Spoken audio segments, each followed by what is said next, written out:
네, 현재는 2년간 근무한 비정규직은 정규직으로 채용이 되든가 아니면 그만두거나 해야 되잖아요. 이걸 4년으로 늘리는 법안이 그 노동개혁 법안에 포함되어 있습니다. 그런데 대통령의 생각 그리고 이제 체포된 한상윤 위원장의 생각이 전혀 다릅니다. 그 얘기 듣고 집중적으로 그 포인트 하나만 점검해 보겠습니다. 정부는 지금 노동개혁을 강력하게 추진하고 있습니다. 정년을 연장하되 임금 체계를 개편하고 노동시장의 이중 구조를 개선하며 정규직 일자리를 늘리는데 기성세대와 모든 경제 주체들이 함께 노력해야 합니다. 정부와 새누리당은 저임금 비정규직 학대 자유로운 해고 노동개혁을 경제를 살리는 법이라 대국민 사기극을 벌이고 있습니다. 더 이상 속아서는 안 됩니다. 이 나라가 망합니다. 자, 한상윤 위원장 생각에는 노동개혁 법안을 처리하면 이 나라는 망한다고 생각을 하고 있군요. 쟁점 중에 한 가지만 점검해 보겠습니다. 천상임 차장, 어떤 겁니까?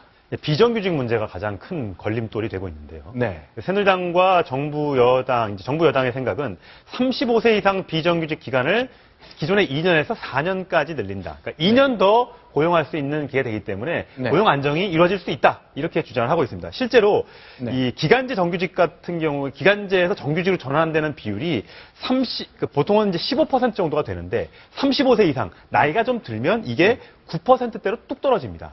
나이 많은 사람들은 네. 계약 기간이 2년 더 안 된다는 거죠. 네. 이런 거를 이제 법적으로 강화를 해서 4년까지 하면 35세 이상들이 조금 더 일할 수 있다. 이게 이제 정부 여당의 생각이고 야당이나 노동계에서는 이게 2년을 더 늘린다고 해서 4년이 된다고 하면 4년 뒤에는 그럼 정규직 취업이 되냐? 안 된다. 이거는 언발의 오줌 누기고 절대 대책이라고 볼 수 없다. 이렇게 첨예하게 맞서고 있습니다.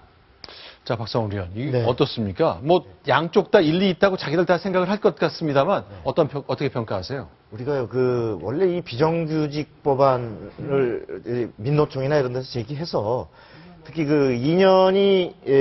2년이 경과하면은 더 이상 비정규직으로 고용하지 못하게 말하자면 네. 해고를 하든지 네. 아니면 정규직으로 고용하든지 이렇게 선택한 게 현행법입니다. 네. 그러니까 일정 부분은 어떤 비정규직 문제를 해결하는데 도움이 될 수도 있다라는 기대가 있었던 것은 사실이에요. 처음에 만들 땐 예, 그랬죠. 만들 땐 그럽니다. 그러나 의도가 선하다고 결과가 선한 것이 아니라는 것이 네. 수치적으로 입증이 됐습니다. 네. 다시 말해서 2년이 다가오면 기업으로서는 이 사람을 정규직으로 해서 앞으로 뭐 연금이나 뭐 호봉 상승 이런 것까지 해서 감당이 안 되니까 네. 그냥 자르는 겁니다. 네. 자르고 숙련도도 떨어지고 전혀 새로 가르쳐야 되지만 또 다른 비정규직을 2년짜리를 쓰는 겁니다. 네. 이런 식으로 해서 오히려 비정규직이 오히려 늘어나는 네. 이런 문제가 하다 보니까 비정규직이라는 게 사실은 필요악 같은 존재거든요. 어찌 보면 완전한 정규직으로 해서 고용하면 좋겠지만 기업이 네.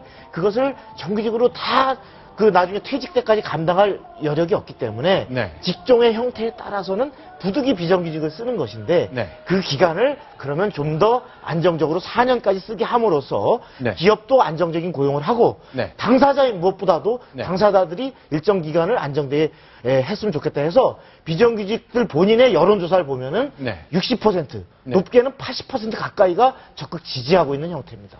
비정규직 종사자분들은 스스로는 60%에서 80%까지 정부안을 찬성한다고 하는데 아마 민주노총도 다 귀가 있으니 들을 겁니다만 또 생각이 좀 다른 거겠죠. 한 가지로 이것하고 저희가 단정적으로 말씀을 드리기 참 어려운 건데 어쨌건 정부의 의도와 민주노총의 생각이 정반대로 존재한다는 건 아마 국회에서 이걸 좀 걸러야 될 것 같습니다.